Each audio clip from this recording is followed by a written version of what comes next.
Natapos na ng House Prosecution Panel ang pagsusuri sa kanilang mga testigo para sa Article 4 ng Articles of Impeachment o ang kontrobersyal na assassination plot, grave threats at inciting to sedition ni Vice President Sara Duterte. Kasunod ito ng pagharap sa impeachment court ni National Bureau of Investigation Director Melvin Matibag na siyang huling testigo ng prosecution para sa nasabing artikulo. Dahil dito, ayon kay Attorney Reggie Tonggol, tagapagsalita ng korte, inaasahang sa darating na Miyerkules, July 29 ay masimulan na ang sunod na article of impeachment batay sa inilabas na pre-trial order ng Senate Impeachment Court.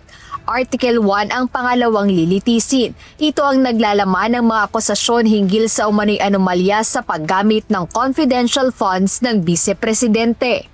May mga days na maigse, may mga days na mahaba because there are witnesses listed in the witness list ng House Prosecution Panel na for authentication lamang, for document authentication lang. Kaya katulad ng mga land bank representatives, dalawa po yung nakasalang sa atin next week.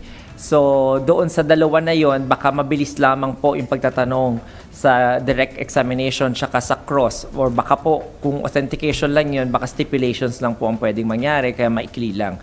So yun po yung mga possibility within the realm of possibilities. Base pa rin sa pre-trial order, 31 araw itong inaasahang tatalakayin sa impeachment court. I think mas mahaba-haba yun kasi mas maraming mga dokumento at ebidensya yung ipapalabas doon.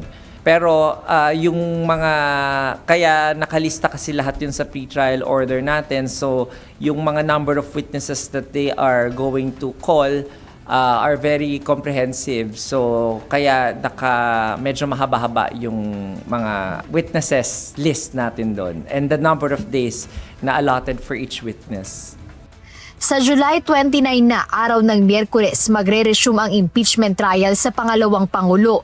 Ito na ang ika-10 araw ng impeachment kung kailan nakatakdang ihaharap ang unang dalawang testigo ng prosecution sa aligasyong maling paggamit ng confidential funds laban kay VP Sara Duterte. Jed Neresina, UNTV News and Rescue. Diyos ang aming sandigan, serbisyo publiko ang aming pinahahalagahan.